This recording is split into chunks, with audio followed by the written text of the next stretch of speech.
കേരളത്തിൽ അതിതീവ്ര മഴയ്ക്ക് സാധ്യതയുള്ളതിനാൽ റെഡ് അലർട്ട് പ്രഖ്യാപിച്ചിട്ടുള്ള വിവിധ ജില്ലകളിൽ കളക്ടർമാർ വിദ്യാഭ്യാസ സ്ഥാപനങ്ങൾക്ക് അവധി പ്രഖ്യാപിച്ചു.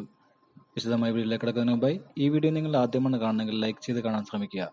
ഉപകാരപ്രദമായാൽ മറ്റുള്ളവരിലേക്ക് ഷെയർ ചെയ്ത് കൊടുക്കുവാനും ഈ ചാനൽ സബ്സ്ക്രൈബ് ചെയ്യുവാനും ശ്രമിക്കുക.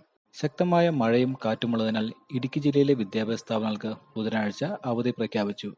നാളെ ഇടുക്കി ജില്ലയിൽ റെഡ് അലർട്ട് പ്രഖ്യാപിച്ചിട്ടുണ്ട്. മുൻകരുതൽ നടപടികളുടെ ഭാഗമായാണ് പ്രൊഫഷണൽ കോളേജുകൾ, അംഗനവാടികൾ, നഴ്സറികൾ, കേന്ദ്രീയ വിദ്യാലയങ്ങൾ, CBSE, ICSE സ്കൂളുകൾ, മദ്രസകൾ ഉൾപ്പെടെയുള്ള എല്ലാ വിദ്യാഭ്യാസ സ്ഥാപനങ്ങൾക്കും ബുധനാഴ്ച അവധി പ്രഖ്യാപിച്ചത്. അതേസമയം മുൻകൂട്ടി നിശ്ചയിച്ച പരീക്ഷകൾക്ക് മാറ്റമുണ്ടായിരിക്കുകയില്ല.